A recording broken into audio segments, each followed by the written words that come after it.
If you're into knives, specifically the variety of knives made and or designed right here in America, then you'll know about the big three: Spyderco, Benchmade, and Protech.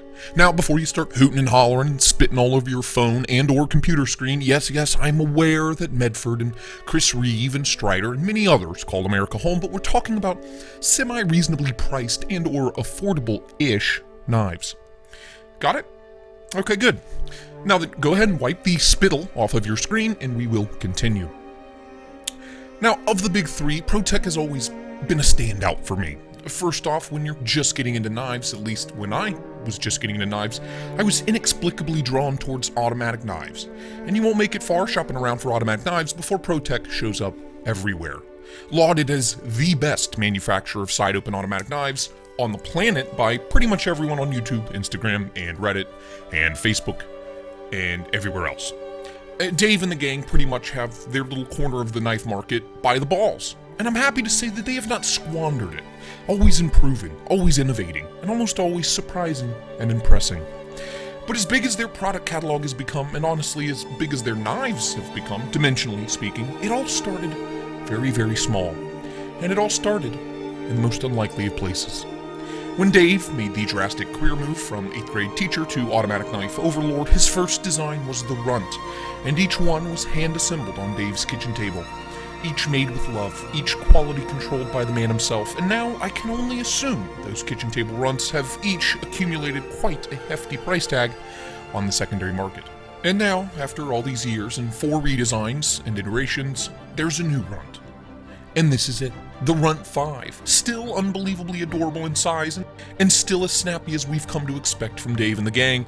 The pint-sized push-button side-open automatic knife has aged extremely well. And now, as it's grown and matured, it's gotten a desk job, moved out of its dad's kitchen, and it's swapped its jeans and t-shirt wardrobe for a crisp, snazzy new suit and tie. And the biggest, most noticeable change with the Runt 5 here is the new aluminum bronze composite material, or Aluma Bronze.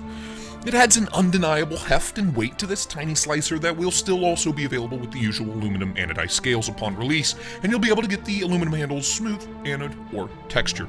Now that I'm a sucker for brass or bronze on knives, I don't know why, but the beauty of this newfangled Aluma Bronze material is that you get the look and the feel of bronze, but the addition of the aluminum actually slows the patina process and will, from what I understand, eventually stop it altogether.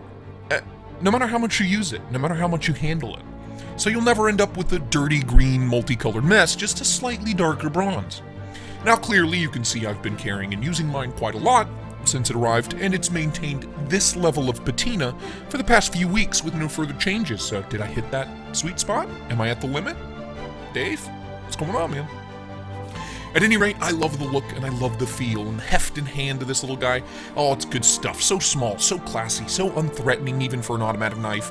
Classy and well dressed, but well equipped enough to handle most any daily EDC task. The blade shape is the other big change with these new Runts. The Runt 5 introduces 2 new blade shapes to the Runt line, this being the reverse Tonto. It will also be available with an itsy-bitsy little Wharncliffe style blade. Now, before you get all excited about the mirror finish, this is actually one of the 40 prototypes they made for Blade Show, mine being number 23 out of 40. I was lucky enough to be offered an opportunity to buy this one early. Yes, I bought it with my own real-life paper money. No freebies for me. At least not yet. Dave, I'm looking at you, buddy. And that blade is rocking this absolutely stunning mirror finish, done by hand, with love. You, the buying public, will not be able to get this finish on your Runt, I'm sorry, but I can assure you, having a hand-finished mirror polished blade on a knife, it's more stressful than anything else.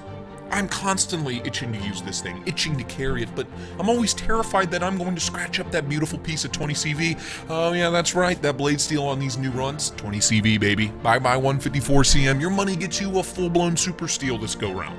The button on the prototypes here are these beautifully done copper inlay, kind of circly patterns. Another detail I believe is only available on this short run of 40, and of course we get Protech's absolutely flawless deep carry pocket clip. Overall, opened up or closed, this thing is adorable and stunning to behold. The simplicity, the no-nonsense of it all is something I appreciate endlessly, and yet it's paired with a classy as fuck bronze scales and 2 stunning new blade shapes. It's just an aesthetically pleasing little piece tip to toe. Now then, let's discuss the ergos, because yes, this is a muy poquito little guy. And that size is both a blessing and a curse in use. The blade is too short to allow any room for a finger choil, or any room to choke up, but it's short, so you don't need a finger choil, you don't need to choke up. And the handle is so short, I found my pinky wants to kind of fall off the back of it, but in use, I have to say, I feel surprisingly well locked in. The ergonomic lines on the bottom of the handles, they feel well placed and well thought out. Your thumb kind of naturally ends up stretched across the top spine of the blade, which gives you more leverage, to get those harder tasks done. The scales have been chamfered all around the edges, so no sharpy pointy bits. And the clip, although seemingly massive compared to the rest of the knife, is basically unnoticeable in the hand. Pretty much any normal grip you go for, it feels right on this little guy, and I've been pleasantly surprised by the level of comfort and the level of control on offer here.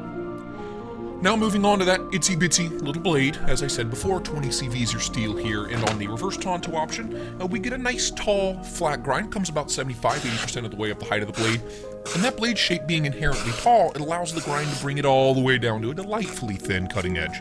An excellent utility cutter, and it's got a nice pointy tip, you can get into the boxes real easy, great for those intricate detail jobs. Nice and slicey for most any daily task, and that steel is going to hold a wonderful and bitey edge for a good long time.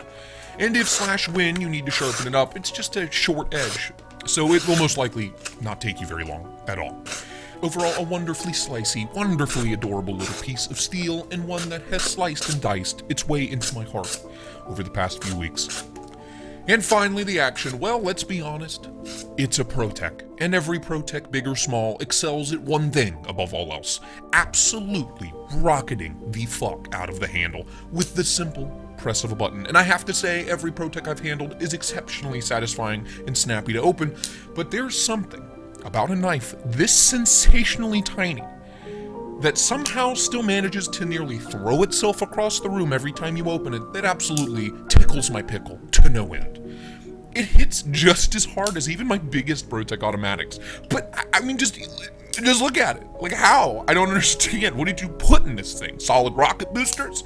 How can such a tiny little thing hit like a semi-truck carrying a full fucking load? It's so satisfying, so violent, so quick, and yet so adorable. An exceptional action, endlessly reliable, delightfully entertaining to me and my tiny little man-child brain. So where does all this leave me with the new Protech Runt in Illuma Bronze with 20 CV reverse Tonto style blade? I mean, no surprises here, but I'm just smitten with this thing. I can carry it anywhere with no fear or self-consciousness. It's small enough for the tiniest of infant hands, yet sturdy and rugged enough to tackle most any normal or semi-hard use EDC task. It carries so well, takes up little to no room in the pocket, and on top of all of it, it's made in America with American materials by skilled, loving American labor, and on top of that, it's just so fucking adorable. I can't get over it. I wanna coddle it, I wanna swaddle it, I wanna tuck it in for a nap.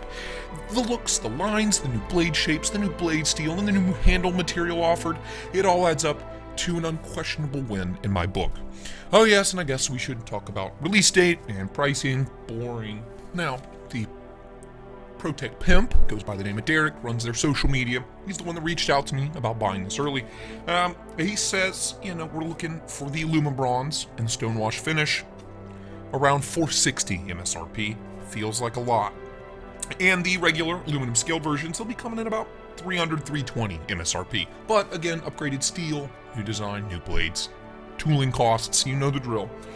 And as far as release date goes, from what I understand, we're looking at the end of July-ish, so the end of this month. So keep that slush fund filled up with money. You're gonna need it. So, that's that. The new Runt 5 from Protech. I love it. Even if the market retail suggested price seems a little high, I'm just over the moon with this little guy. So, until next time, thank you for watching. Bye-bye now.